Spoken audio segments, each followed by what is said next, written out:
Michael Olùṣègùn yára o yára sọ̀kalẹ̀ wá. Lónìí ni ìṣẹ́gun rẹ. Lónìí ni ìṣẹ́gun rẹ. Má ṣe dúró pẹ́ mọ́. Má ṣe dúró pẹ́ mọ́. Ìṣẹ́gun rẹ bàbá. Ìṣẹ́gun rẹ bàbá. Ó pọ̀ ju tènìyàn. Ó pọ̀ ju tènìyàn. Jàhórà ọba wa. Jàhórà ọba wa. Ṣẹ́gun ikú fún wa.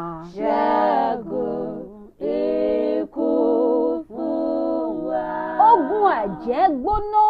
Ogun àjẹ́ gbóná. Ogun oṣó gbóná. Ogun oṣó gbóná. Asahola hura. Asahola hura. Wá ṣẹ́gun ọ̀tá wa. Wá ṣẹ́gun ọ̀tá wa.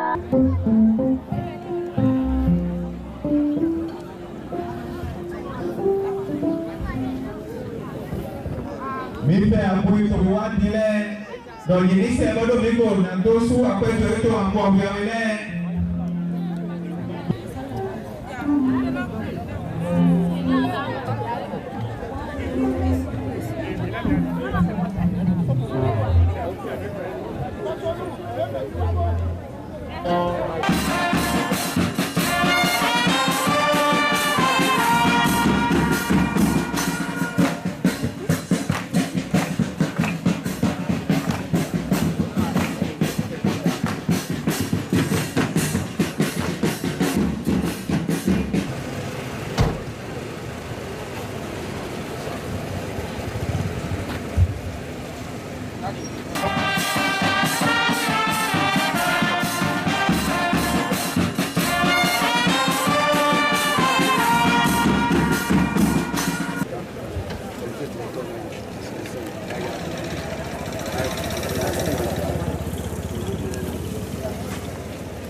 Nous assistons à l'accueil et installation des membres du comité directeur.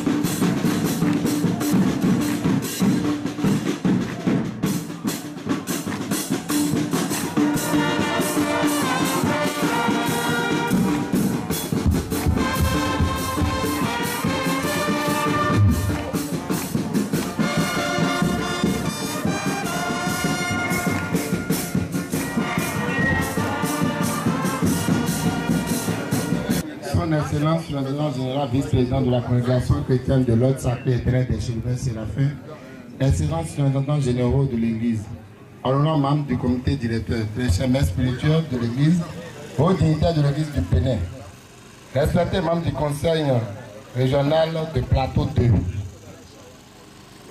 distingués membres du Bureau national de l'armée de salut, frères et sœurs en Christ, fidèles de l'Église des Chérubins Séraphins du Bénin et du Plateau 2, au nom de notre Seigneur Jésus-Christ, le Rédempteur du monde entier, le Bureau national de commandement de l'armée de salut et ses membres, par ma voix, vous adresse leurs fraternelles salutations et vous souhaite la bienvenue à la 8e édition de notre spéciale fête de l'armée de salut. Le programme des manifestations se présentera comme suit. Tout à l'heure, nous avons assisté à l'installation du vice-président, responsable de l'armée de salut au Bénin et les membres du comité directeur, ainsi que certains présidents régionaux. Tout à l'heure, nous allons assister à l'accueil et l'installation du vice-baba Ladoura, président du comité directeur, responsable de l'église au Bénin et sur le plan francophone.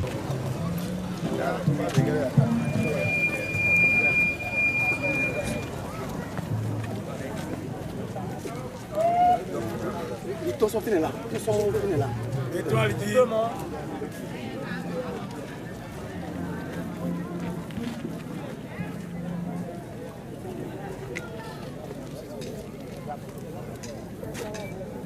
Elle dit, vous commencez le pratiquer.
Digne de l'armée du salut.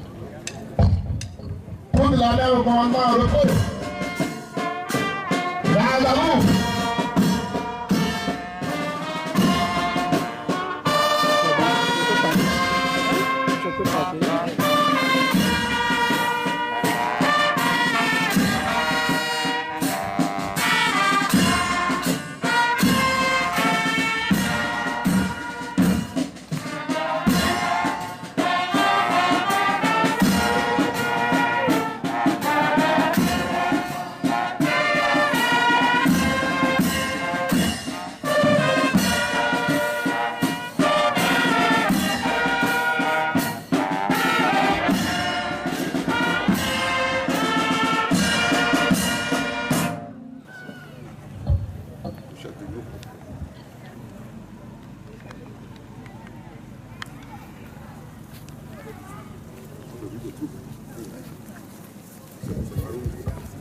C'est le moment d'écouter les allocutions des bienvenus. Àkókò àti gbọ́ àwọn ọ̀rọ̀ àkọsílẹ̀ látẹnu àwọn tí ó tọ́ sí kí a tẹ́tílẹ̀ láti fi gbọ́. Au premier abord, nous allons écouter l'allocution du secrétaire du Bureau national de commandement de l'armée de salut du Bénin. Son Éminence, Vice Baba Ladoura, président du comité directeur de la congrégation chrétienne de l'ordre sacré éternel des chérubins et séraphins, mention du Bénin.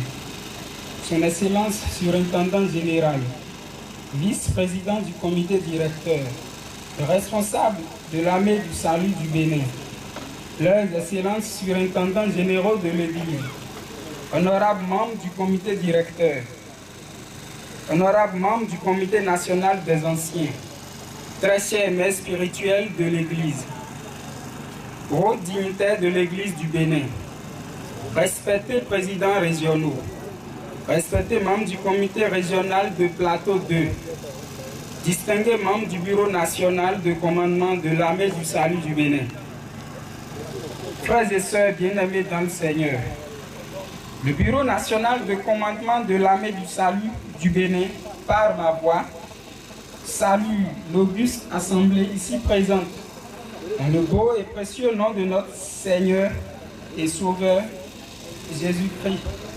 Je vous souhaite la bienvenue à la 8e édition de l'anniversaire de la Camille Saint-Michel. L'événement de ce jour est pour moi, et d'ailleurs pour toute la congrégation des chérubins et séraphins du Bénin, d'une importance capitale, puisqu'il vient commémorer d'une part l'anniversaire de la Camille Saint-Michel qui fut nommé capitaine, chef d'armée de l'ordre, le mardi 29 septembre 1925, par le feu révérend prophète Saint Moses Orimolade Onlaché, fondateur de l'église des chérubins et séraphins du monde entier. Et d'autre part, il est pour nous, membres de l'armée du salut, une opportunité pour prouver à toute la communauté chrétienne notre degré de mobilisation dans l'accomplissement de la mission qui est la nôtre dans l'église. C'est donc un moment de retrouvailles et d'échange pour la consolidation de l'unité nationale dans notre religion. Au nom du Bureau national de commandement de l'armée du salut, je souhaite à tout un chacun une bonne fête de Saint-Michel. Que le Dieu du prophète Moses Orimolade Onlaché nous comble de sa bonté et de sa bénédiction, et qu'il nous fortifie en chair et en esprit, afin que nous soyons de vrais adorateurs, toujours victorieux. Vive la congrégation des chérubins et séraphins du Bénin, vive le comité directeur, vive l'armée du salut, je vous remercie. Distingués membres du bureau national de commandement de l'armée du salut du Bénin, frères et sœurs bien-aimés dans le Seigneur, au nom de notre Seigneur Jésus-Christ, le Rédempteur du monde entier, je vous adresse mes fraternelles salutations et vous souhaite la bienvenue à Épinay pour la commémoration de la fête de l'anniversaire de la Camp Saint-Michel, édition 2018, dans la région du Plateau 2. Créée par le prophète Moses Orimolade Onlaché, à l'instar de la milice céleste qui assure l'ordre, la paix et la sécurité au sein de la hiérarchie. Angélique dans le royaume des cieux. L'armée du salut joue le même rôle au sein de l'église chérubin séraphin du monde entier. L'assurance du maintien d'ordre, de l'harmonie et de la sécurité des fidèles et des biens dans la congrégation à l'occasion des cultes est notre devoir principal. Alors, pour y arriver, nous devons nous engager résolument au sein du groupement de l'armée du salut du Bénin à accomplir cette noble mission envers Dieu et son Église avec abnégation chaque fois que notre assistance est sollicité. Pour cela, j'invite cordialement toutes les personnes aux ressources de chaque région ici présentes à stimuler les soldats des générations montantes dans leurs activités en leur créant des conditions favorables afin qu'à leur tour, le moment venu, ils puissent se consacrer librement et avec ardeur aux tâches du groupement dans leurs zones respectives. Chers membres, vaillants combattants du Christ, ne baissons pas les bras. Devant les difficultés, confions-nous à Dieu. Pratiquons le droit et surtout soyons unis et forts en vue de porter haut le flambeau de notre cher groupement Armée du Salut du Bénin pour son parfait développement. Cette fête spirituelle dont nous commémorons le 8 édition de l'année 2018, aujourd'hui inscrite dans la logique des œuvres spirituelles du prophète fondateur de l'Église. Chers frères et sœurs, permettez-moi de présenter mes sincères remerciements au président de l'Église et son comité directeur, l'Église, qui ne cesse jour et nuit de travailler pour porter le flambeau de la congrégation. Que le Dieu de Moïse Orimolade nous en lâche bénissant eux à travers cette fête et que la chance et Saint-Michel soit toujours notre gardien et nous protège contre les esprits mal. Vive la congrégation, vive le comité directeur, vive le bureau national de l'armée du Salut, vive le bureau régional plateau D, vive le Bénin. Je vous remercie. Frères et sœurs bien-aimés dans le Seigneur, je rends grâce à Dieu le Tout-Puissant pour sa protection sur les membres du groupement de l'armée du Salut et surtout les dirigeants respectifs. Je remercie l'Éternel des armées de m'avoir accordé la santé à ce jour où nous fêtons aujourd'hui la 8e édition de l'anniversaire de la Grande Saint-Michel à Ébulin, sous les auspices du comité directeur des chérubins et séraphins Mondiaux du Bénin. Je vous adresse mes salutations fraternelles. Je vous souhaite la bienvenue à Ébulin.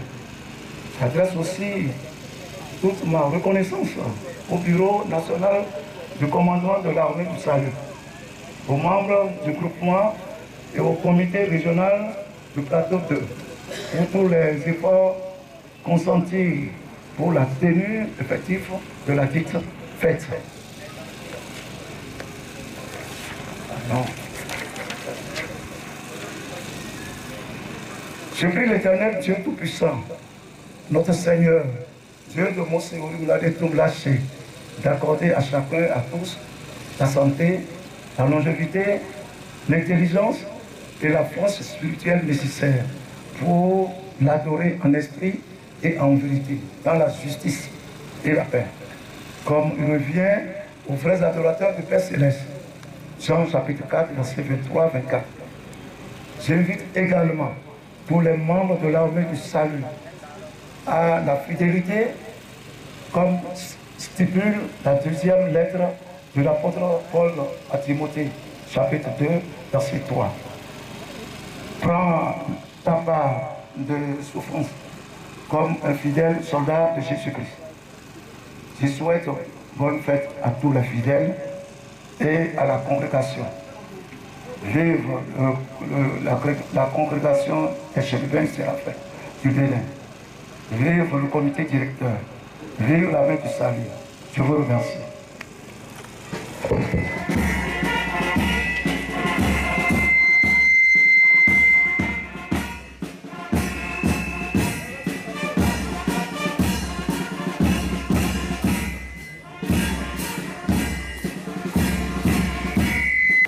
Nous invitons tous les membres de la fanfare nationale de l'armée de salut à s'orienter vers l'hôtel pour les distinctions.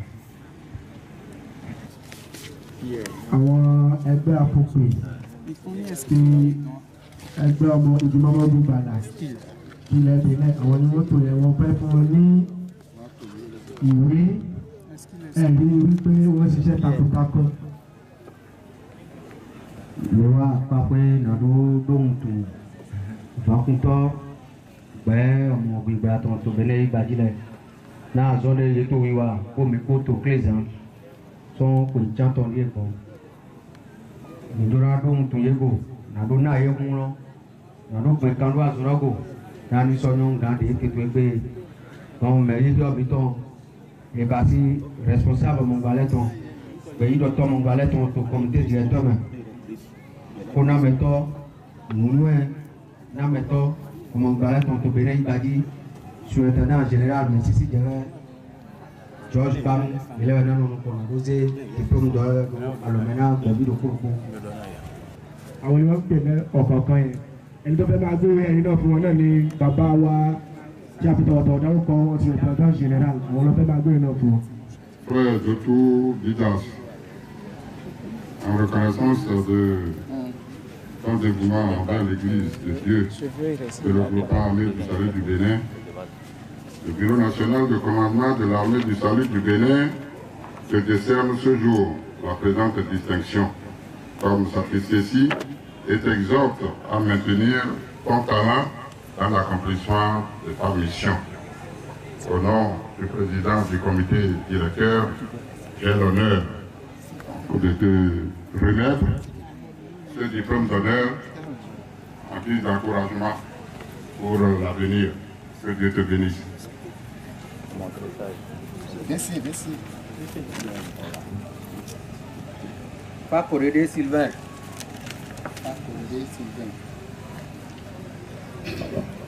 Frère Fakorede Sylvain, tel que je l'ai dit à ton prédécesseur, je te remets ce diplôme d'honneur au nom du Bureau national de commandement de l'armée du salut du Bénin et au nom du président du comité directeur de la congrégation, en guise d'encouragement pour te fortifier le reste des temps. Sois béni au nom du Seigneur. Jobé, Mayel. Pourquoi il dit ça? Et après ça,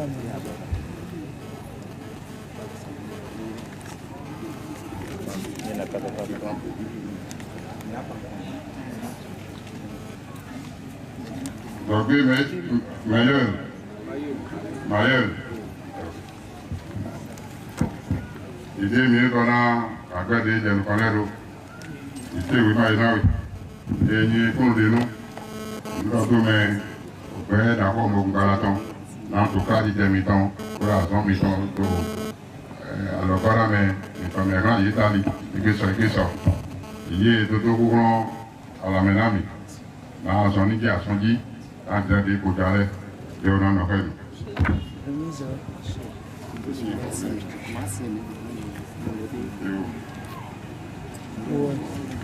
Attendez, attendez, Alessandre.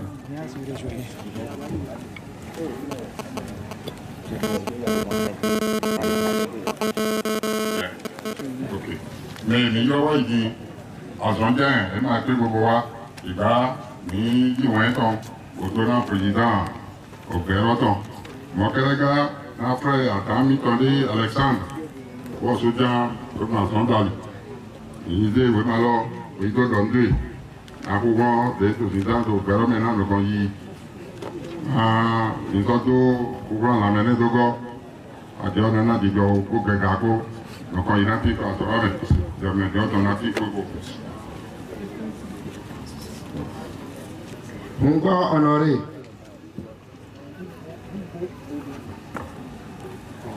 Mungo Honoré. Nando di kuna ina azon, oku di to ita azon me. Ora oga mo fun kaya ton. E ani gbedi doko, ayi doko to gbedi le me. Nígbà mi kan tó iná àtúnṣe mi ìwà ẹgbẹ́sọ ẹgbẹ́sọ. Orí tí ìran ìgbéga mi tó sán nínú kó mi kó níwọ̀n ìkan tó sìn tó kọ́ dàgbà kó tó tí kó mi kó ipò mi tó kọjá sùn ẹ̀tàn nǹkan tí Jésù Kristi tàn mí ìsẹ̀ ààyò ọ̀sánná. Hallelujah. Wọ́n tún ṣe láti ìgbà tí a ti fi wọ́n sípò. À présent, nous allons passer au lancement des matchs acrobatiques.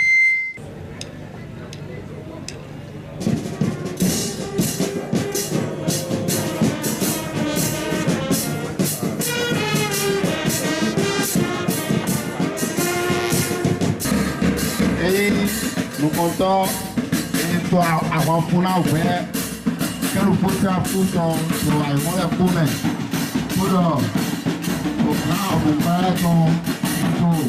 àwọn kókó mi tó tó ẹ̀kọ́ ìsáwọ́. Balógun ẹgbẹ́ mímọ́ ìsìlápò tí í ṣe Michael mímọ́. Òun náà ló ṣẹ́gun Lucifer. Àwòrán náà ni wọ́n yà sínú àsíá àkọ́kọ́. Àsíá tó tẹ̀lé ní àsíá ti ọmọ ogun ẹgbẹ́ ọmọ ogun Gbàlàjì Rìṣọ́n Ọ̀tòlóbó àti ti ọmọ ogun Gbàlàjì ilẹ̀ Benin ní àpapọ̀. Àwọn àwòrán tó wà nínú àsíá wọn náà. Àsíá títẹ̀ ìdòrùnkọ̀ọ̀bà sí àsíá àwọn agbábá kẹrin tán. Ìgbọ́jọ́ ìgbọ́jọ́ ni ọmọ yẹn nílò àlọ́mẹ̀. Òun sọ ìkẹrin kan ní ìdílé sàn àkùnmẹ̀tọ̀ fún èkó nàkó. Nàdó fún àwọn akọ́kọ́ lẹ̀. Kúlẹ̀ ń tán kó kánú. Oui, mais ton pot. Assis, on sent. Défilé de la folie de mon mari, toi, on dit à mon frère, on doit ouvrir ça, et on dit. Assis, on assis à même niveau à l'aile. À mon commandement. Salut!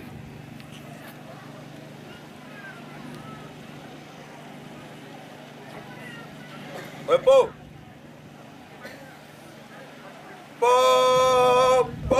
Yé tó ń lọ́dún nùkún tó lọ́dọ̀ ní kú tó pè ìdọ́dún mẹ́kó ìwà fi tó ẹgbẹ́ sáńdílẹ̀ àmì ní kú tó pè ṣé ẹni náà ní ìhúrọ̀ ọ̀nà tó wà sí ìtàn.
Yẹtí tó àwò títà èmi náà tó ìbá tí àwò tó dáa èmi náà yọ̀rọ̀ rọ́ọ̀bù wọ̀ èyí tó yẹ ẹsẹ̀ pé màá yẹ tọ́lẹ̀ bòtí tó yára ní ọ̀sẹ̀ ọmọkùnrin gbára tán àtọ̀tọ̀ rẹ̀. wọ́n ní àwọn tó ń bọ̀ lẹ́yìn àwọn tó ń bọ̀ gẹ́gẹ́ bí àwọn ajagun olùdíkẹ́ tí wọ́n ń gbèsè nínú olùdíkẹ́ yẹn wọ́n ní àwọn ló jẹ́ àwọn tó ń wọ ìwé kẹta táǹpẹ̀ ní best àwọn ló gbèsè pọ̀ ní ẹ̀yìn àwọn tó ṣíwájú wọn. Mẹ́tí tó ń kọ́ náà dá sí Ọláléyọ̀ Success Àjáwẹ́rẹ̀. wọ́n lẹ́nu tó ń tukọ̀ wọn.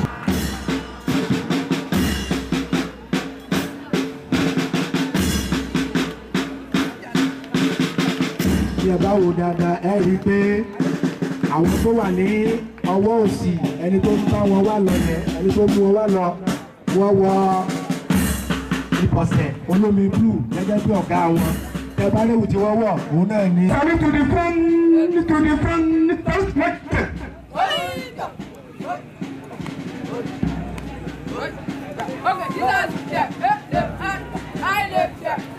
Yẹ́nà mẹ́tò kò ti sọ̀rọ̀ náà tó wà zọ́n kó Michael kó bọ́ọ̀mù gbogbo àtọ́mọ̀ mímú àdídọ̀ tó plateau kó.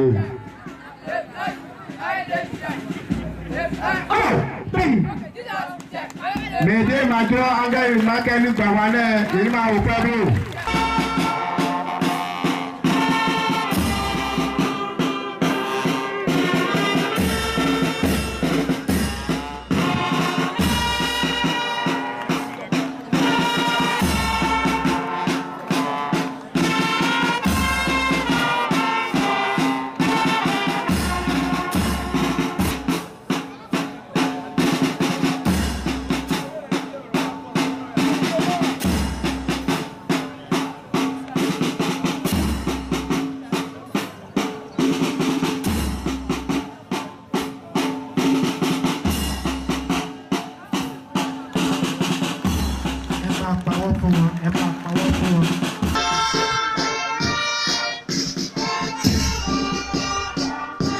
Kẹ́hìndé mi tóbi mọ́dó àwọn gbígbẹ́ etí tó kándó wulẹ̀ tómẹ́ yòówù lẹ́nu mi tóbi mọ́ náà etí tó àwùtọ́ ìbínú tó ìbínú rẹ̀ kọ́lù náà o èyí tó àfọ̀dé.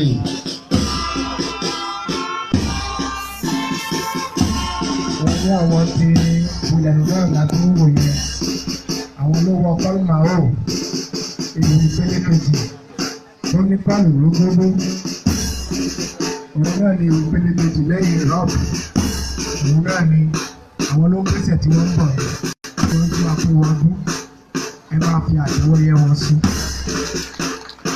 ẹ máa fi àtẹ́wọ́ yẹ wọn sí.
parti. Maintenant, appelé son site vacant, paroisse au Béoula. Et ainsi à un peu de temps. Les parents volés, les mecs qui arrivent au bateau, nous avons fait un coup d'enfeu. On est en train de láti agbègbè Port-Novo agbègbè Àjàṣe. Second day de mai, sans site d'abord après. On va passer. Mo ní àwọn tó pọ̀ lẹ́yìn àwọn obìnrin tí wọ́n tún wọ ìwé pélékejì. Àwọn náà ni wọ́n gbèsè pọ̀ sí ọ̀kọ̀ọ̀kan yẹn. Ẹni tó wà níwájú wọn pé ìkọ̀sọ́kọ̀ sí ìtọ́ni láti ìlú Ìbàdàn.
Àwọn láti fi yá wọn sí.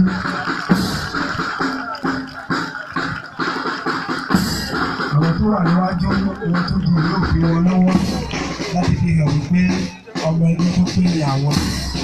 Tí wọ́n ń bọ̀ yẹn náà ti fi alága ẹgbẹ́ ọmọ Ìgbàlà sí ẹgbẹ́ náà. Àwọn nọ́mbà náà lè fi ìyàtọ̀ tó wà nínú ẹ̀. Láì pé ọ̀rẹ́ tí wọ́n bá ń gbé jáde ó ti yàtọ̀. Ẹsẹ̀ tí wọ́n ń gbé látọ̀wọ́ náà ó ti yàtọ̀. Ẹ máa pàtẹ́wọ́ fún wọn láti fi yá wọn sí.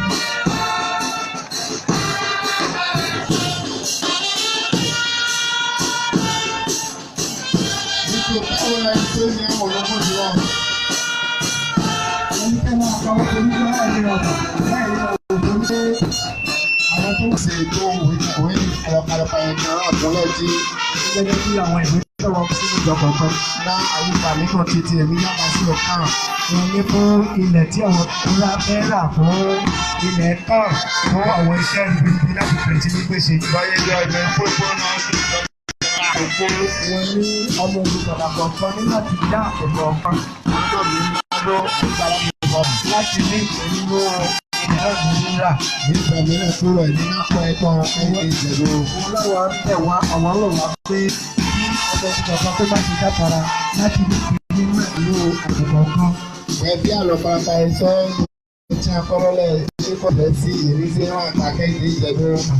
Wọ́n ní àwọn ikọ̀ kọ̀ọ̀kan tí àwọn ti fi sílẹ̀ láti máa pa àwọn owó ẹ̀ nígbà tó wọ́n bá dé ọwọ́ kí wọ́n máa ti dìde lọ́jọ́ sí ìdìbò náà ti. Wọ́n nílẹ̀ kó sí ìlú ẹ̀ kò ní tọrọ onítẹ̀mí ìgbọ̀nsán lókè ìkànnì. Torí pé àkókò tí àwọn àkókò àwọn ní láti ṣe kó lè ní ìtumọ̀ fún ọjọ́ iwájú. Sọ́ọ̀bù mẹ́lẹ̀ kó rọ̀ mí lẹ́ka sí àìsàn òkú súnmọ́súnmọ́ ìdímọ̀ ìpínlẹ̀ ìkọ̀kọ́dọ̀ òsì lókè òkú náà. Ọlọ́wọ́ fi ń fún wa tó wá ní pé àwọn máa ń ṣe ìṣọ́run ní oṣù ní ọjọ́.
ṣe orin tí wọ́n ń kọ yẹn ohun tí wọ́n fi ń kọ òun náà ni ẹ̀wù tí a fi ń kọ orin ìdánimọ̀ ilẹ̀ wa ilẹ̀ ìpínlẹ̀ tí à ń tẹ̀lé ṣe faransé àwọn tó ti dé ní ẹ̀dógún àwọn ọmọ tó ń lọ léwu wọ́n mọ orin yìí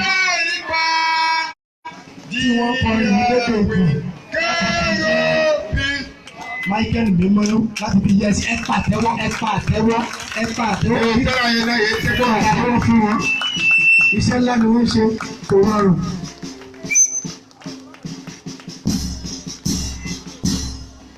Nítorí ọdún olùkọ́tọ́ lẹ́bẹ̀ẹ́ ní Kúdúpè.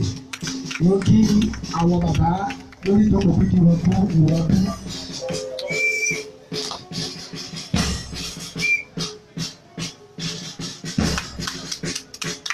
Bí wọ́n pẹ́ láàrin ẹ bá pàtẹ́wọ́. Bí mo ní èrò jáde kọjú à. Lọ́wọ́ bí lẹ́mi tó àyíká àwọn oníkí mo tó padà ìlú máa kọ́ wa. Lórí omi nìyẹn o, wọ́n ṣe orin. Bí wọ́n pẹ́ láàrin láti lè tó ẹni ẹ̀sán tó yà lọ. Ohun àtọ́ tí a fi ń kọrin láti fi dá wa mọ̀ pé ọmọ ilẹ̀ ìpínlẹ̀ la wà. Ẹ̀sán lè fi mọ́ mi àyọ̀ ṣe àyọ̀ tó gbé.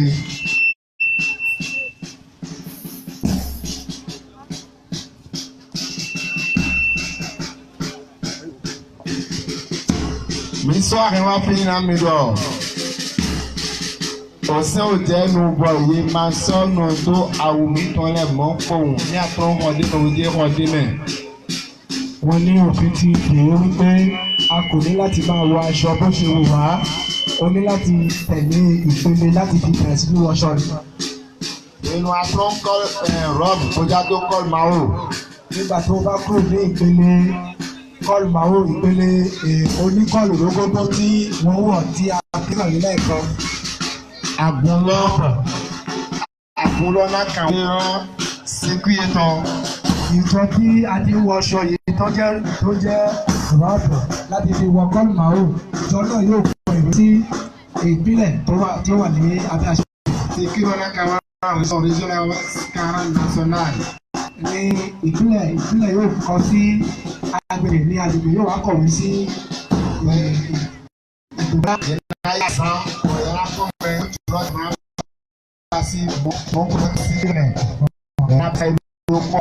Wọ́n wá mú ọjọ́ tí ìgbìmọ̀ ńlá àti ìgbìmọ̀ ti agbègbè àti ti ìpínlẹ̀ kan wọ́n wá pàdé láti fi gbé àwọn ìwé náà yẹ̀wò láti fi wọ àgbẹ̀tọ́ láti yọ sí kọ́ọ̀lù àwọn. Wọ́n fi ń bá sọ́ọ́ táwọn wà fún náà ní àgbàwé. Mo ní kí n pé mo fẹ́ jẹ́ mo jẹ́ ọmọdé bàbá mi fẹ́ wọṣọ pé ó rẹ̀ wọ́n ti ṣe bẹ́ẹ̀ ni o ká má ti ṣe bẹ́ẹ̀ mọ́ lórí ìpele ló ti wà báyìí. Kẹ́lẹ́rì débi mọ̀ lórí yàrá bá sí.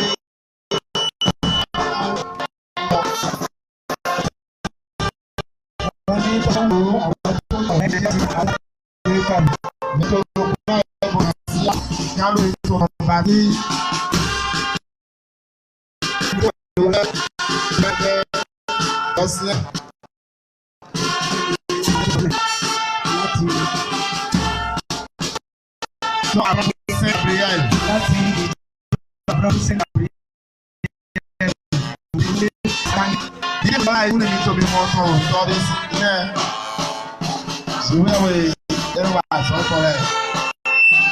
Wọ́n ní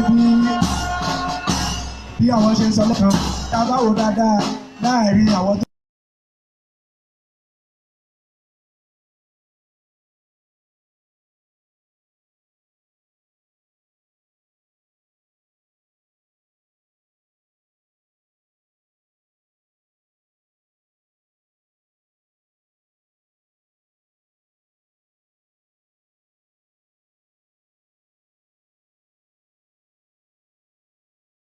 Ọmọ náà bí àwùjọ èkó sí àwùjọ èdè máa ń tọ́ ní ẹgbẹ́ náà pàṣẹ ọlọ́pọ̀ káwa ló péyàwó. Aṣọ gbẹ́rù torí láti máa wọ̀ òun náà nìyẹn tí a ní láti rúkun.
òṣùpá ìrọ̀lẹ́.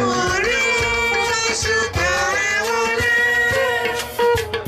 Tani sí bàbá wa.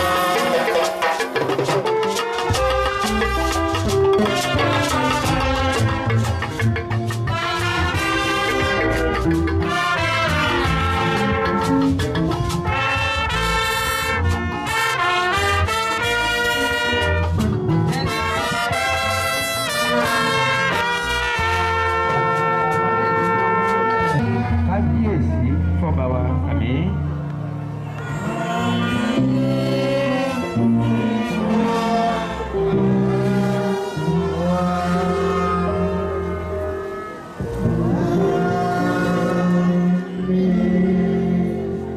Jiwe woto ovi gbogbo Jiwe we ke gbogbo ton jiwe sera pour ton. Jiwe we baba mo si ori mare tun la se ton. Idope na susu trala. Na ye hemi so gbede je gbede. Ede mi twa zan lo, a hemi jejo o, iso wa ekeye kando plateau 2 tome. Na do abati nu iwale e je nu kole mi ko basi po do alo tiran. Iso juro na je siseji na do na pipa rawe. O to pe to wa yi pe mi ton. So ina to bo se de gbe mi ton. E mi na ba se gbe pe tin alo ke yi. Se mi ton to lo ton. To yin gangan Jesu Kristo. Do kun no ton.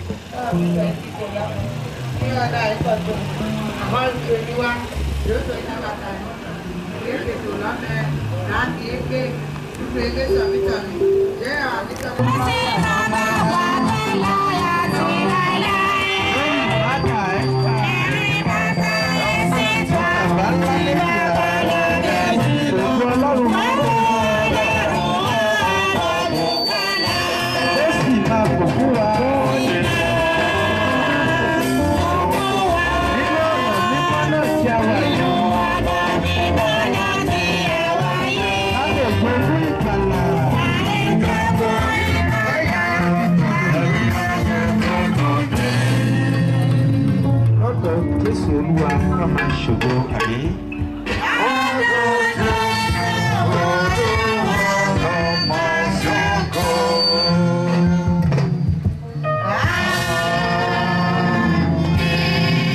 Níbi àgbo nísìnyí bòdẹ́ hàn kúròjì hàn. Orin àkúnlẹ̀ kan bàbá awáwólẹ̀ níwájú rẹ̀ le seul premier couplet.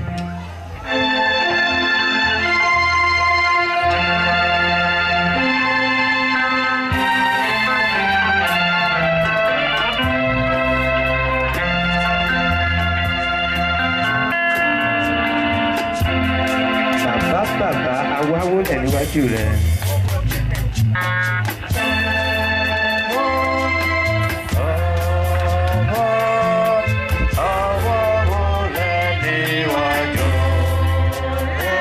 Bàbá tẹ̀mọ́lẹ̀ ní ẹ sí wa.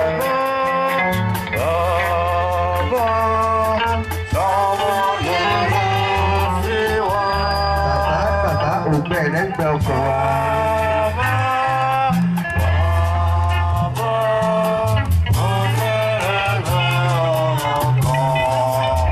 Ẹ̀mí ọ̀run sọ̀kalẹ̀ sáàrin wa.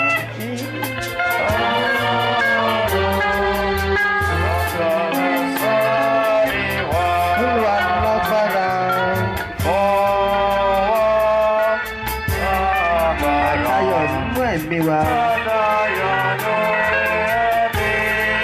A lè dàbí àwọn tá a ṣe lógo.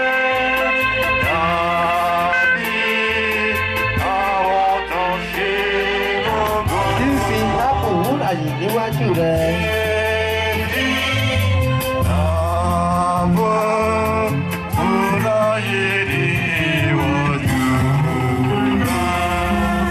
Pẹ̀lú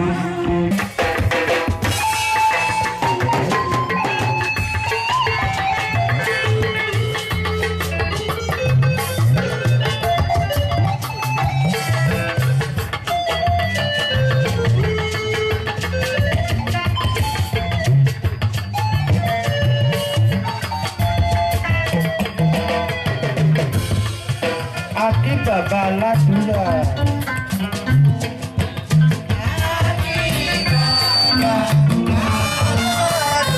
Ọlọ́run tó kù.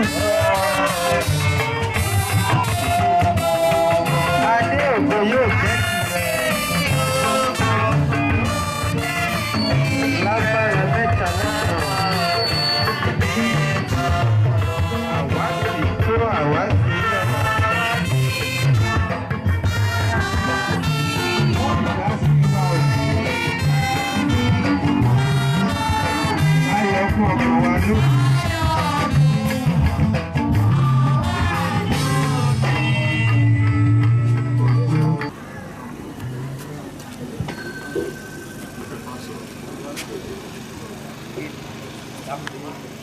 Salam Jehovah Rafika.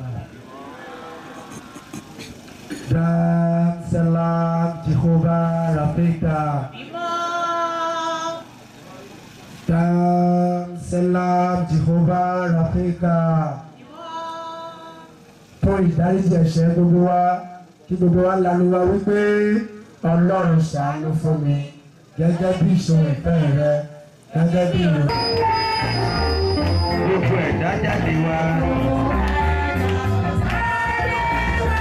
Kábíyèsí ilẹ̀ ìkọta lóògùn. Gbogbo ọ̀rọ̀ ẹ̀wọ́yé. Kábíyèsí ilẹ̀ ìkọta lóògùn. Ẹni ńlá ló gbòde kan. Kábíyèsí ilẹ̀ ìkọta lóògùn.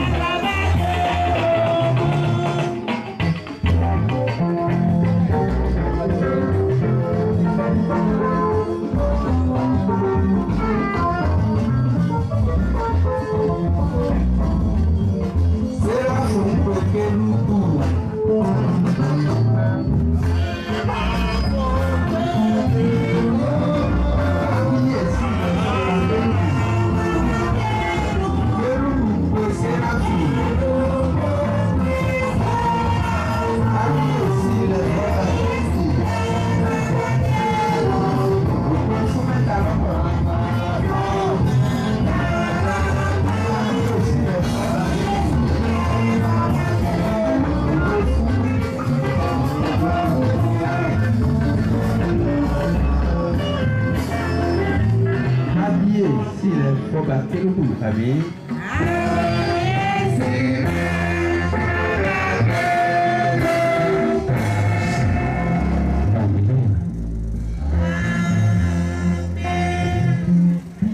Vous si vous voyez les blancs d'abord. Non, les blancs, tu mets à Rémi, moi, et ça. Et il y a Azan d'abord, on a oublié que vous serez pour coton. Nandoa, pli, et qu'il y a Wagan, Michael. Il y a Wagan, Beloton, ou Topeto, il peut m'y mais je vous dis, tu dirais, mais Jésus-Christ, il va y avoir un peu de temps. Et il y a assez de clément qui a promis de faire ça. Michel. Donc il y a Jésus-Christ qui pour l'aider. Michel. Alléluia. Hosanna.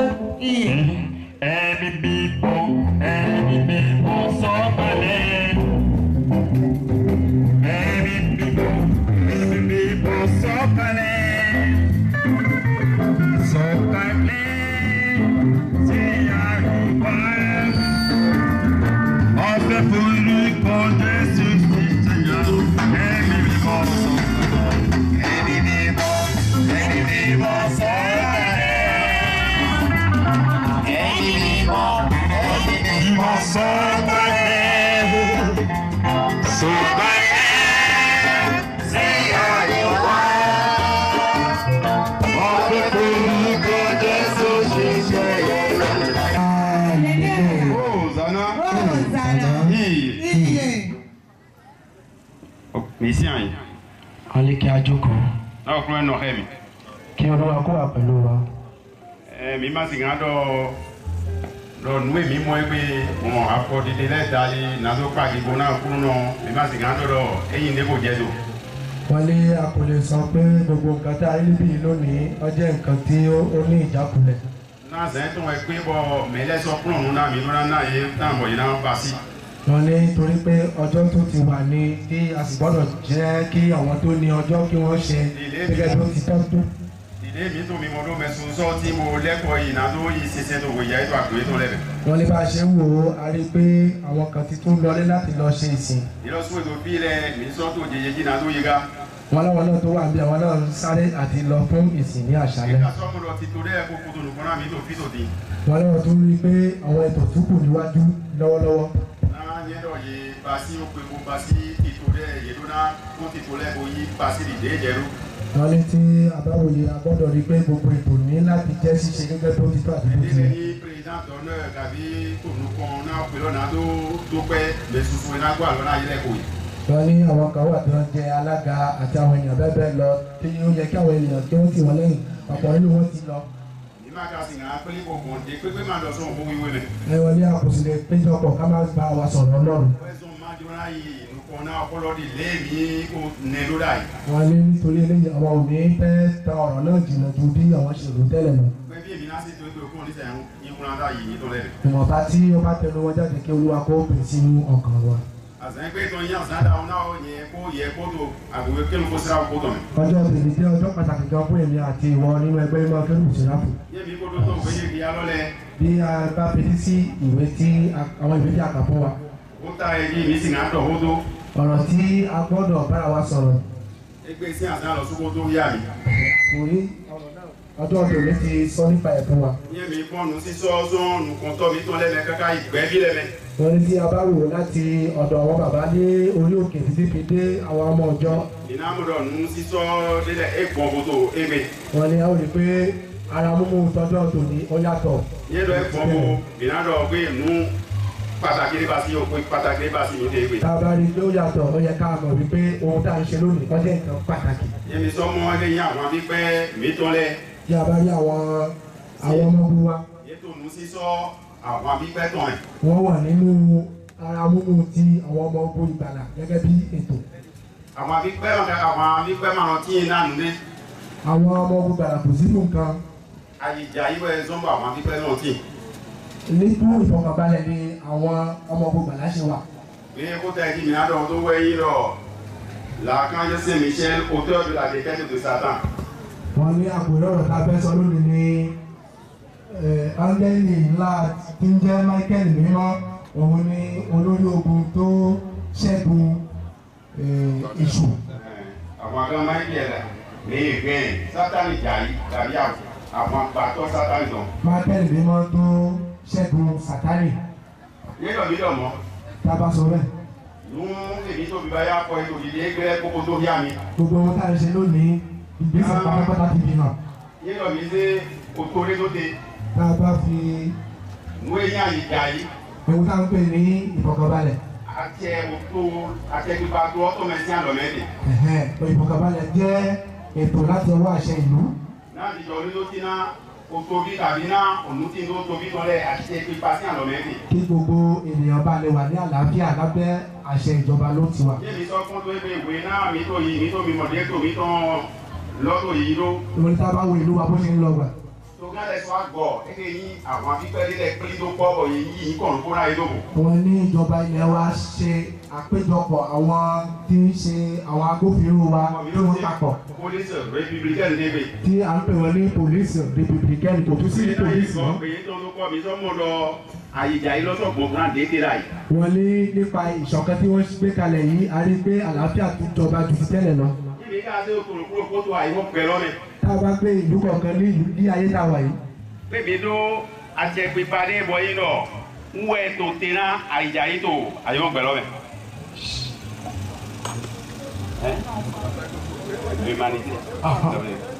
ok wọ́n ní tá a bá wo gbogbo ìlú tó wà ìkọ̀ọ̀kan wà tí ó pa gbogbo ìlú pọ̀ tó ń jà fún àlàáfíà gbogbo ọmọ ìlú. iná sì títú àlọ́pàlọ́pà yàtọ̀ olú yàtọ̀ débọ̀ tó wọ́n yàn wọ́n wá tó dé méjì máa ń pé gbogbo wọn ń bá wọn lọ. ok a máa ń rí àwọn ètò ńláńlá tó wà ní ìlú ní gbogbo àgbáyé à ń pè kan ní òní àti bẹ́ẹ̀ bẹ́ẹ̀ lọ tí wọ́n ń jà fún àlàáfíà fún gbogbo ọmọ ìlú pátá.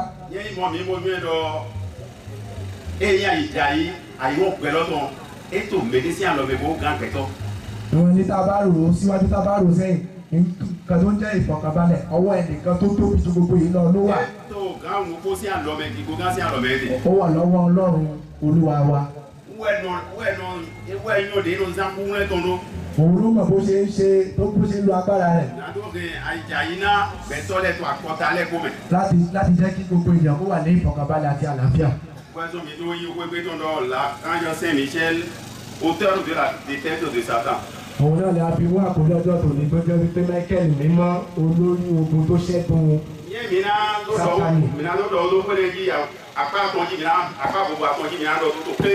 tá a bá fẹ́ sọ̀rọ̀ lórí àkòrí yìí ní ìpele mẹ́ta ló wà.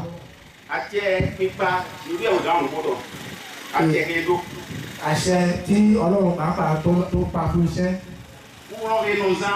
Agbára tó máa ń lò láti mú kí ìfọ̀kànbalẹ̀ wà. Láti jẹ́ kí Sátánì kó jẹ́ ẹni ìṣubú. Bàbá wo gẹ́gẹ́ bí ìgbésí ayé. Tani kò fẹ́ láti ní ògo. Tani kò fẹ́ láti jẹ́ ẹni pàtàkì. Bí agogo náà kò bá ti lù àbí àwọn bá kọ́ ọmọ. Tó kò bá wá tipátipá wàá ṣubú. Láti ara àṣẹ ti Ọlọ́run. Àṣẹ tó tóbi ju gbogbo àṣẹ lọ. Gbogbo láti bàtà ti bẹ̀rẹ̀ ṣíṣe. Ọlọ́run wà ń bí ojú rẹ̀ ti torí gbogbo àgbáyé. Ó rí gbogbo nǹkan tí gbogbo wa ń ṣe níbí àti òun náà ni àwọn òyìnbó fi sọ wípé ó jẹ́ ẹnìkan tó wà níbi gbogbo tó ní agbára lórí gbogbo. Ọ̀rọ̀ náà jẹ́ òtítọ́ síbẹ̀. Ní ìwé Jeremáyà. Orí ọgbọ̀n orí méjì. C'est toi qui as fait le ciel et la terre par ta grande puissance et ta force. Rien n'est trop difficile pour toi. Donc, j'ai au clone, j'ai ouais passé au agaome. Pour y battre, pour bon, on rentre beaucoup, on rentre beaucoup, mais on découvre ma sien, n'a y est pas là comme ça. Donc, ouais, donc, j'ai dit à nous quand nous manquons un jour, nous faisons des matins au boulot, j'y vais, oui. Jeremáyà kọ ìwé yìí láti fi kan gbogbo wa wípé kò sí nǹkan tó ní agbára ju ti Ọlọ́run lọ. Ọlọ́run ló borí ohun gbogbo. Mi dọ̀ ná àyìní tó jà yín náà ó torí àjẹlọ ẹ̀kọ́ ètò àjẹpípa sí àlọ́mẹ̀. Kí ìlú balẹ̀ wà ní ìfọ̀kànbalẹ̀, kí àlàáfíà balẹ̀ wà ní ìlú balẹ̀. Ètò tó ti tura mọ̀ bí ló yọrọ àmì tàbí pólísì. Agbára rẹ̀ wà bẹ̀ ní abẹ́ àṣẹ ìjọba tí wọ́n dá àwọn ẹgbẹ́ agbófinró kalẹ̀. Mọ́dọ̀ kó lọ. Náà yìí wọ́n pẹ̀ sí àìjàyí ètò àlọ́mí náà ṣíwé ẹ̀. Wọ́n ti ìfọ̀kànbalẹ̀ àti àlàáfíà gbogbo ayé ó wà ní ọwọ́ Ọlọ́run ọba. Ọ̀sọ́dọ̀ kúrò rẹ̀ ló zálẹ̀ kúrò tẹ́lẹ̀ pẹ̀lú zànàdó náà àìní tó jà yìí náà kéèké yà yọ̀ pẹ̀. Pẹ̀lú agbára àwọn agbára lọ́lọ́kanjọ̀kan tí Ọlọ́run lò fún ìfọ̀kànbalẹ̀ ní kọ̀ọ̀kan. Ọlọ́run lo ọ̀rọ̀. Ọlọ́run lo ẹ̀mí mímọ́. Ọlọ́run lo àwọn áńgẹ́lì. Ọlọ́run lo àwọn áńgẹ́lì. Fúnjẹ yìí. Ìdí eléyìí ni Ọlọ́run fi mú áńgẹ́lì orílẹ̀-èdè. Nígbà tí Sátánì pẹ̀lú fẹ́ dọ́gba pẹ̀lú Ọlọ́run. Ọ̀tọ̀ ní àwọn ọmọ ẹ̀yìn láti fi dá wàhálà sílẹ̀ ní òde ọ̀run. Gẹ́gẹ́ bí ìwé tí wọ́n kà fún wa, ìwé ìfihàn pé òun kan dìde ní ọ̀run. Ohun tó kọjá àyè ni. Ohun tí kò tọ́ sí ẹ tó fẹ́ gbà tipátipá. Ojú kúkú ojú kòkòrò. Kẹ́ni má ní. Náà ni Ọlọ́run fi fún Olúmọ̀ẹ́kẹ̀ ní àṣẹ. Pẹ̀lú àwọn ọmọ ogun rẹ̀. Wọ́n bá Sátánì jà tí wọ́n gbé ṣubú. Wọ́n sì sọ kalẹ̀ pẹ̀lú agbára láti ọ̀run wá sí ayé. Pẹ̀lú ìdùnnú, pẹ̀lú ayẹyẹ òmírẹ̀, ìdùnnú mìíràn wá wọ ọ̀run lọ. Oníwàhálà wọ́n ti dá a kulẹ̀.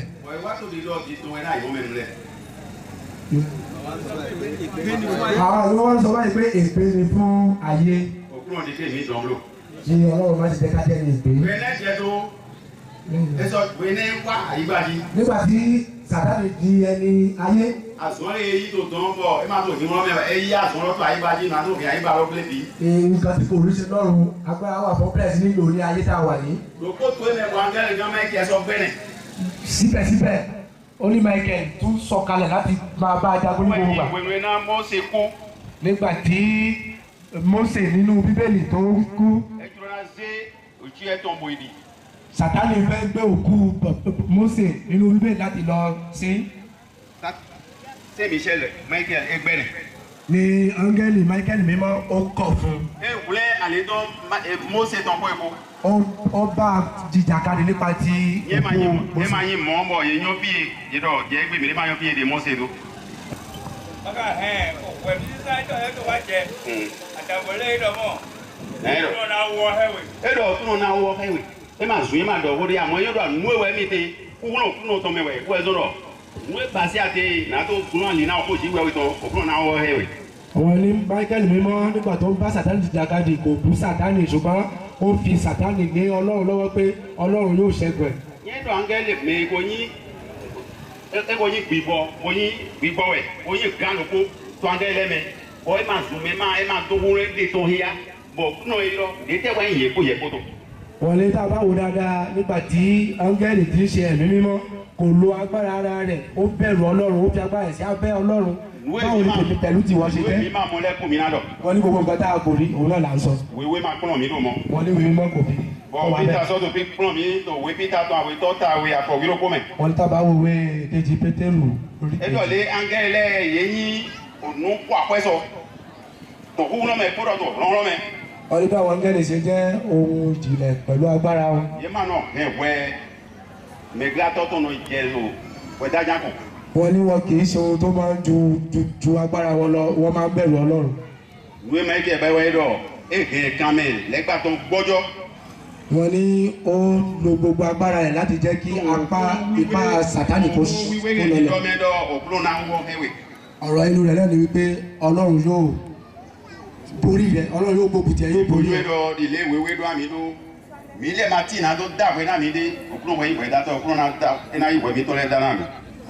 Pé Ọlọ́run ló ń ṣe kí ni Ọlọ́run ló máa ń dájọ́ ló máa ń ṣe ìbáwí fún ènìyàn. Tó ẹ̀ dẹ̀mẹ́ lẹ́gbà kò jà yìí. Látara bẹ̀ Sátánì ti ṣubú. Ìgbọ̀ ló sọ tó wúrọ̀ tó lómẹ́ ló sọ bọ̀yẹ̀ kó dé jẹ́ tó. Bó ṣe ní agbára tó lọ́run tí a sì pa wá sí ayé pẹ̀lú agbára. Ayé jíjẹ́ tó nú èso lẹ̀ sùn.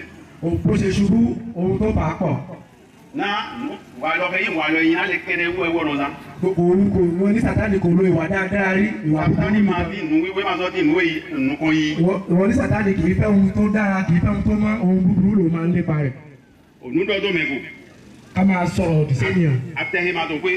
Ká máa ṣìtẹ̀ ká máa ṣìtẹ̀ ká máa dúdẹ̀ ònìyàn. Bí èyí náà kú mẹ́tẹ̀.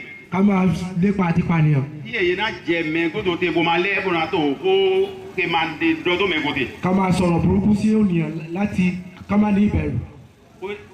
Àsọyé mẹ́rin tẹ̀ ní. Gbogbo àwọn nǹkan burúkú tí Sátánì ṣe nìyẹn. Mi mẹ́ kó ní sọ yín dọ̀ dé pépé mi tó yẹ tó yíwọ àsọyé rẹ̀. Gbogbo wa ká mọ̀ wípé gbogbo àwa tí ó ń ṣiṣẹ́ bẹ́ẹ̀.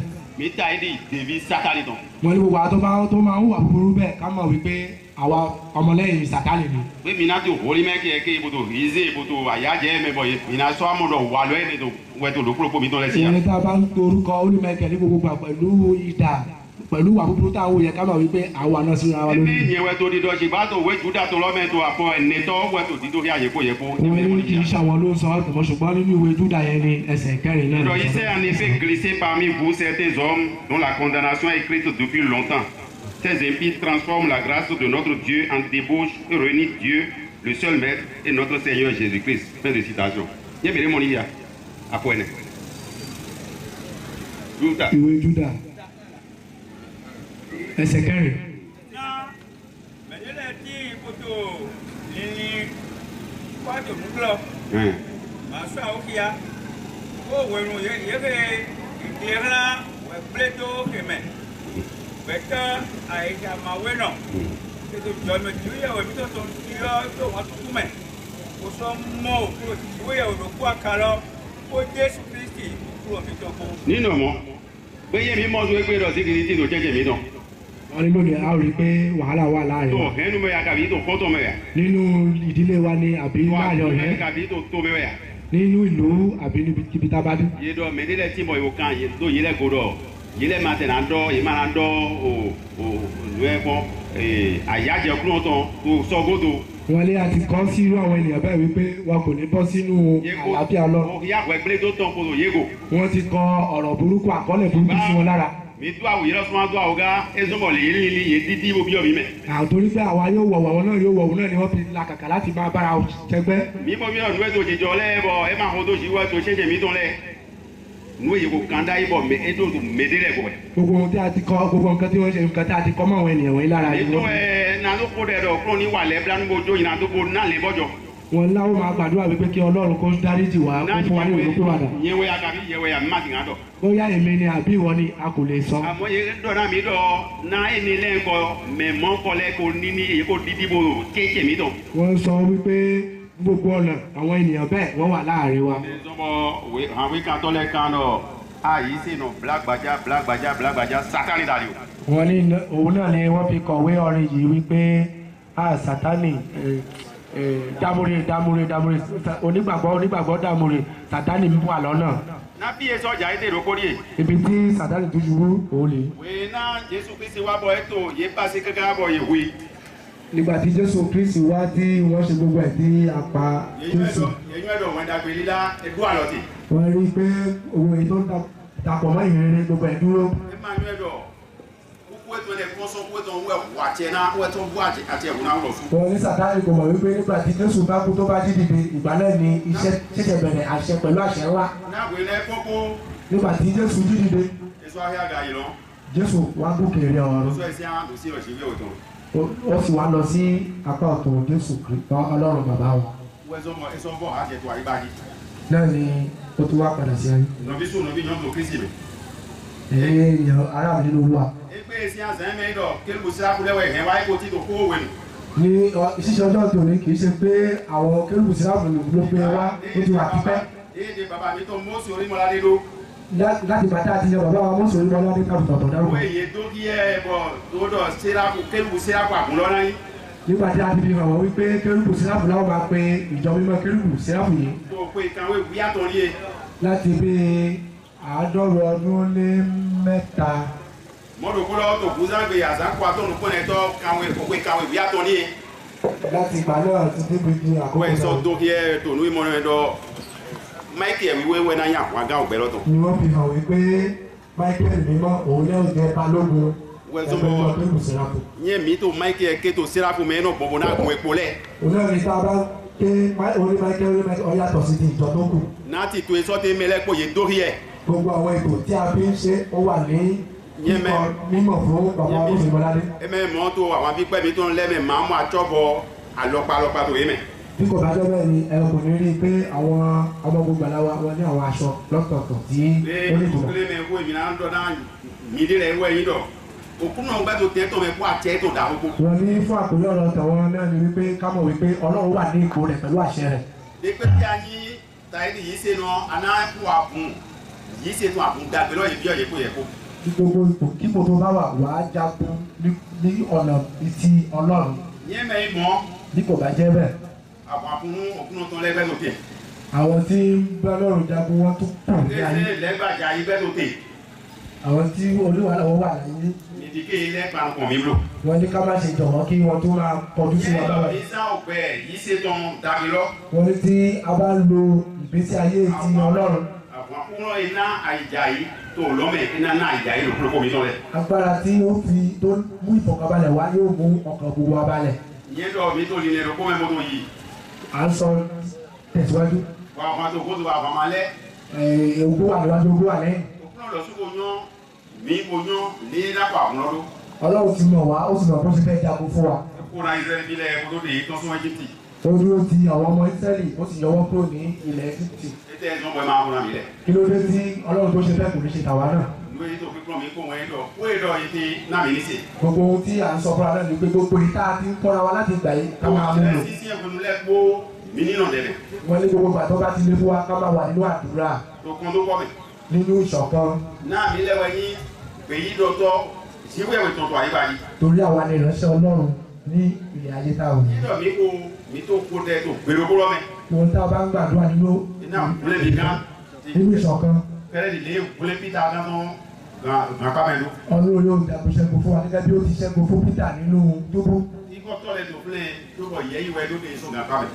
Àwọn ènìyàn ń ṣọ́ Peter síbẹ̀síbẹ̀ Ọlọ́run fi agbára fi mú jáde kó ní túbú. Ìwọ ẹ̀mẹ̀ mi náà ní tó ìmọ̀ náà bí lọ sí òkú ní kọ́ lórí fún mi. Wọ́n rí kí àwọn náà ká lé ìwà tó dára ká lè wà ní abẹ́ ààbò Ọlọ́run. Tòyí Jésù Kristo. Ní orúkọ ti Jésù Kristi. Wọ́n ní ká kú ọdún o. Tọ́ fi gbìgbọ́ wé. Lọ́wọ́ ẹ̀dùn kúrò mi tọ́lẹ̀. Wà kúrò mi kílá ló kúrò mi. Gbìgbọ́ ìbí náà tó yí sá. Òjò tí náà mi kúrò mi tọ́lẹ̀ jí. Òjìlẹ̀ náà sọ̀rọ̀ mi náà wíyá ní ìkànnì mi tọ́lẹ̀ lówó. Tòyí gángan Jésù Kristo mi kúrẹ̀.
Changement au sein de la main du salut.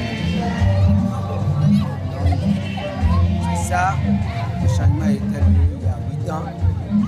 On a réformé beaucoup de choses au sein du groupement. Donc c'est pourquoi nous disons 10e édition qu'on a commencé par fêter l'ensemble de la main du salut sur le territoire béninois. Donc il y a toutes les 9 régions qui s'unissent et en fait ensemble nous avons commencé les activités depuis longtemps. Ça se prépare, c'est pas si facile, il y a du boulot à faire, pas mal d'instituts, j'ai beaucoup aidé. J'avais vu tout à l'heure le défilé, marche à de la baie du Salut. Chaque région. Le 29 septembre, c'est la fête de la Canne Saint-Michel. Et nous, les membres de l'armée du Salut, nous sommes à l'image de la milice céleste, qui est la Canne Saint-Michel. Donc nous avons les mêmes rôles. Et son rôle, c'est de maintenir l'ordre, la sécurité, la paix dans le royaume des cieux en tout temps. Donc, le rôle de l'armée du salut dans l'église, c'est de tout faire pour qu'il y ait la paix, la sécurité et l'ordre au sein de l'église. Donc, je suis vraiment ravi parce qu'il y a eu beaucoup de changements par rapport aux années antérieures. Nǹkan tí à ń ṣe ni pé eléyìí jẹ́ àkọ́kọ́ irú rẹ̀ nínú region náà, èyí tí kò tí wáyé wò, èyí tí ó sì wáyé ní ìgbà tí àwa joyè ní tuntun èyí tí a wà yìí nínú bureau national ẹgbẹ́ ọmọ Ìgbàlà. À ń fi eléyìí tó gbogbo ènìyàn létí wípé ẹgbẹ́ náà ó dùn ó sì ní arinrin. À ń ṣe àjọyọ̀ ẹgbẹ́ ọdún Michael ní òní, òun ni pé à ń gba gbogbo bí láti fún bẹ gbogbo ẹgbẹ́ ọmọ Ìgbàlà ti region comité region ní àpapọ̀ wípé kí ẹni tó sùn kó dìde nínú oorun àti ẹni tó ti wà níwájú kóun náà kó má ṣe rẹ̀wẹ̀sì nínú ẹgbẹ́ náà, nítorí pé ẹgbẹ́ lẹ́yìn ó dùn. Nítorí náà ni a ṣe rí àwọn ẹgbẹ́ wa ní òkèèrè títí la dé Kútọ́nù, àwọn Àṣàṣẹ́, Ìwémẹ̀, gbogbo rẹ̀ ló ṣe wá níbi ọdún wa lóla. Michael jẹ́ ọdún kan èyí tí Balógun Michael wáyà sọ́tọ̀, èyí tí a máa ń ṣe ní ọdọọdún tó máa ń wáyé nínú region kankan. Eléyìí tún jẹ́ fúkàfù sí etí gbọ́ gbogbo àgbo wípé ọdún Michael ni pé kí àwa tó jẹ́ olórí ẹgbẹ́ ọmọ Ìgbàlà a jẹ́ nìkan tó jẹ́ ẹgbẹ́ náà. Ọdún tá a ṣe níbí lónìí ó jẹ́ ọdún kan àgbàyanu èyí tó jẹ́ irú rẹ̀ àkọ́kọ́ nínú région wa èyí tí ó jẹ́ nǹkan tí ó yàtọ̀ sí ó jẹ́ ohun yàtọ̀ kan nínú région wa èyí tó jẹ́ ìdàgbàsókè kan èyí tí inú gbogbo àwọn èèyàn dùn sí lọ́pọ̀lọpọ̀. nítorí wọ́n pe Michael Tom sèpè lẹ́gbẹ̀ẹ́ tó région plateau Michael bá sí àwọn fúntọ́ ní problème d'àkóde tí ẹbí mi d'àkóde tí kẹ̀yí àtàndé gbígbówé bayọ Michael ó wẹ̀ nù jẹ̀tì ìmúnà pa àwọn náà mẹ́rin ìyẹn àwọn kan dà hóró kóná pẹ́ ọmọ òǹgbà rẹ̀ tán ó wẹ̀ pàṣẹ náà ọmọ òǹgbà rẹ̀ Michael sì ń pè bá sí àwọn fúntọ́ ọmọ òǹgbà rẹ̀ kà sọ́ bá sí àwọn fúntọ́ òǹgbà rẹ̀ ta ẹ̀dì kpónú ní mìíràn jílẹ̀ ló kpónú lẹ́gò èyí bá sí kpónú lẹ̀ donc kpónú lẹ̀ premier août mọ́ èyí di afọ donc bá sí premier août náà ọmọ òǹgbà rẹ̀ ewé zọ́tò ẹ̀ èyí dó di afọ́tò Michael sì ń pèbè pèdè jà démi tó bíbí ọgbọ̀n mi tó àlọ́gọ́ bíọ̀ náà gbẹ̀tọ́ lẹ̀ dọ̀ èyí gbọ́ àlọ́ náà mi náà kò ìjà nísọdọ́ sísẹ́ kú gàdé. Michael wẹ̀yìn àwọn agádé ló tí omi kéré pò sápò pé lọ odò ìtàn nínú mọ̀ ní dàgbé lẹ́yìn nínú mọ̀ àwọn agbègbè yìí mẹ́yà zọ́nlé oṣù tó mẹ́yà odò problème dé kaka ní mi mẹ́bi wá pé lọ́tẹ̀mẹ̀ ní mi jẹ́ pípé nínú mọ̀ pípé ló jíjọ ojú nínú àyájẹ́ ẹran tíì nínú tọ́lẹ̀ bí náà wá ti jẹ rẹ̀ ẹ̀rọ jàjọ́ náà fi bí ẹ̀rọ náà kò sì dáwọ́ náà mi àtúnṣe bí ọkọ̀ yọ̀yọ́ dé bò rẹ̀ nínú náà dọ́ nọ́fíjì women lẹ̀ des informations gbèdè fíọ́ lẹ̀ nínú ìyọ́sùn yé sísè lómi mọ̀ mọ̀ kálẹ̀ jí ilẹ̀ nùwálẹ̀ yìí lò yémi mọ̀ ló mọ̀ nínú pèlè jà ẹ̀ yìí máa sọ àgàn ìnáwá yìí bí des informations gbèdè pèlè jà wẹ̀. níwà dúró pé ọ̀gá mi tán Michael tán lẹ́jọ́ ìyàn mi tán mọ́ jọ́ gígọ́ mi tán mú àwọn ìgbàlá mi kan ló súnmẹ́súnmẹ́ pẹ́mẹ́pẹ́mẹ́ sáì tán èmi wọn kẹ́ fìfì náà mi gbà ó náà ó pé lọ́ mọ̀nẹ́ fẹ́ náà fìfì tọ́ pé lọ́ fìfì tí mọ̀nẹ́ lò ní mo jẹ́ ń gbé mo jẹ́ gàgbé mo kàn tọ́ ẹ̀bí mo wá fi ẹ̀bí mo wá mi gàgbé pé lọ́kọ̀ ẹ mọ̀ gbọ́ ẹ̀yẹ́nu kan mo pẹ́ dídó ìmọ̀ràn yẹn tí ìjẹ́ òjòrò lórí yẹn jẹ́ ìtọ́ ẹ̀ fìfì náà mi gbà ó. Nous savons que l'église des chérubins séraphins est une église purement africaine. C'est un Africain qui l'a fondée. En la personne de notre regretté révérend Moses Ori Maladé en 1925. Tel il a reçu la révélation de la dénomination chérubins séraphins de la même manière quelques instants après, le mardi 29 septembre 1925, il a reçu cette révélation-là, comme quoi l'archange Saint-Michel serait l'ange protecteur de l'Église. D'abord, nous savons que Épinay est loin. Nous sommes dans le plateau 2 ici. Malgré cela, les gens qui étaient la région, toutes les régions étaient représentées. Nous l'avons constaté à travers le défilé qui a eu lieu avant le culte. Donc, tout le monde accorde une attention particulière à la fête.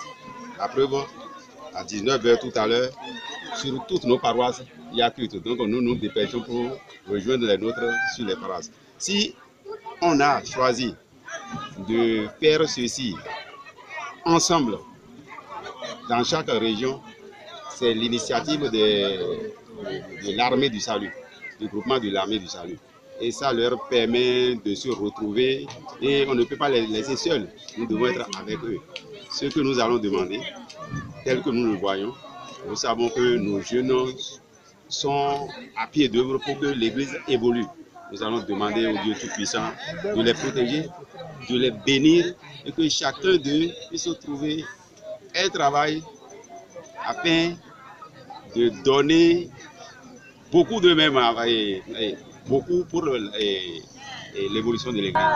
Gbàgbára àjẹrun. Gbàgbára àjẹrun. Ẹ̀yin kérúbù ọ̀run. Ẹ̀yin kérúbù ọ̀run. Àtẹ̀yin séráfù.